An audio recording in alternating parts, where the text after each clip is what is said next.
제가 지난 편에서 국내 음악계 문제점을 나중에 알려드린다고 했는데요. 이건 정말 업계에서 퇴출될 수도 있는, 이건 정말 말하면 안 되는데, 국내 음악계 문제점은요, 바로 뭐냐면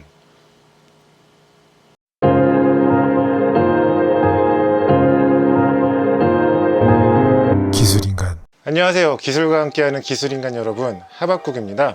지난 영상 재밌게 보셨나요? 지난 영상은 모두 소니 RX100 M5A로 촬영을 했습니다. 왜 100은 100이라고 하고 5는 5라고 하는 건지.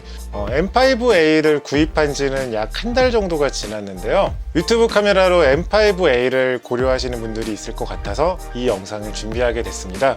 저는 소니라는 브랜드를 진짜 좋아해요. 소니의 블루투스 노이즈 캔슬링 헤드폰인 MDR-1000X를 갖고 있고요.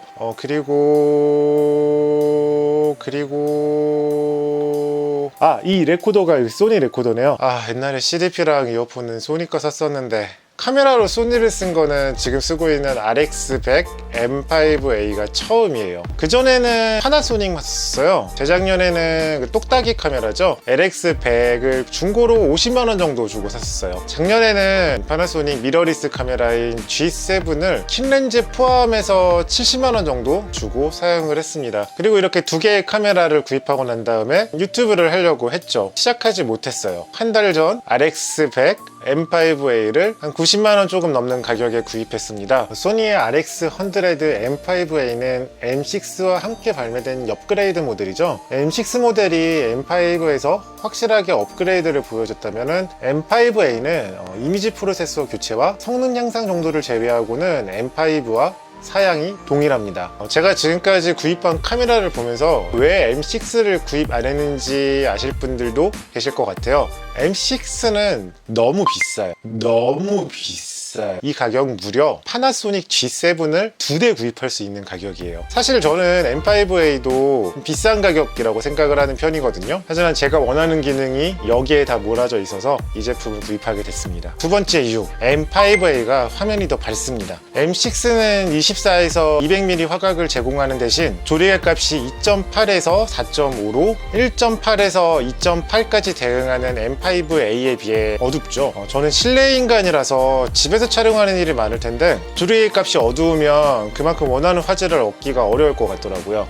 세 번째 이유, M6에는 ND 필터가 내장되어 있지 않습니다. 밝은 날 외부에서 촬영을 할 때 ND 필터는 필수인데요. 저 같은 경우는 외부에서 촬영할 일이 아직은 많지 않다 보니까 그때마다 ND 필터를 챙기는 게 좀 이를 것 같더라고요. 네 번째 이유, 발열 문제가 아직 많이 개선되지 않았습니다. 비교 영상을 보니까 확실히 M6가 M5A에 비해서는 발열 문제가 개선이 되긴 하더라고요. 하지만 4K 촬영을 했을 때 5분이 되면 끊기는 거는 여전하고요. 그 이후에 재촬영을 한다고 하더라도 이렇게 많이 촬영할 수 있진 않더라고요. 다섯 번째 이유, 기술의 위험성. 제가 그 소니 카메라 중 가장 하이엔드급 카메라죠, RX10 NK4를 리뷰용으로 써본 적이 있어요. 그건 600mm까지 줌을 당길 수 있는데요, 제가 사는 아파트 17층 베란다에서 줌을 끝까지 당겨보니까 그 아래에서 걸어다니는 사람들까지 생생하게 촬영을 할 수가 있더라고요. 200mm면은 RX10에 비해서는 3분의 1밖에 안 되는 화각이긴 하지만 그래도 작은 똑딱이 카메라라는 걸 감안할 때 굉장히 먼 거리를 촬영할 수 있는 거잖아요. 물론 기술 그 자체에는 도덕적인 가치가 없어요. 문제는 쓰는 분들의 도덕에 있겠죠. 하지만 제게 그런 기술이 지어진다는 게 아직은 좀 무섭더라고요. 최근 그 불법 촬영 문제가 많이 드러나고 있잖아요. 제가 이 카메라를 갖고 있다는 것만으로도 누군가에게는 위협이 될 수 있을 것 같다라는 생각이 들었어요. 저도 고층 아파트 산다고 창문 전체 샤워 발가벗고 돌아다니는 경우가 있거든요. 근데 지금 기술로는 맞은편에서 충분히 찍을 수 있어요.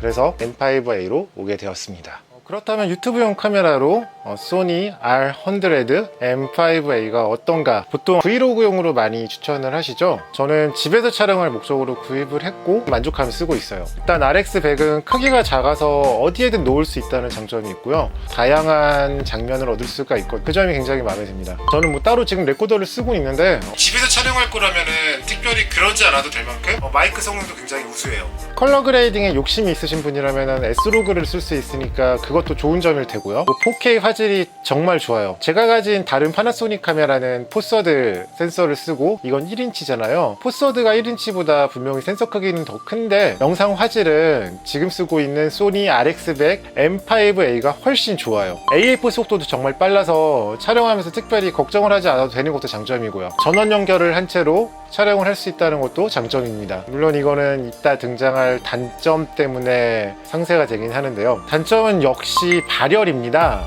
이게 생각보다 좀 많이 성가시더라고요. 4K로 안 찍으면 되는 거 아니냐 이렇게 말씀하실 분도 계실 것 같은데요. 4K 화질에 비해서 1080p 화질이 많이 안 좋아요. 4K로 처음부터 1080p로 찍으면 화질이 그만큼 안 나오더라고요. 어쩔 수 없이 중간중간 쉬어가면서 4K로 촬영을 하고 있습니다. 왜 이렇게까지 제품의 크기를 작게 해서 발열 시간을 안 잡는 걸까요? 혹시 울트라맨의 오마주? 아니면 에반게리온?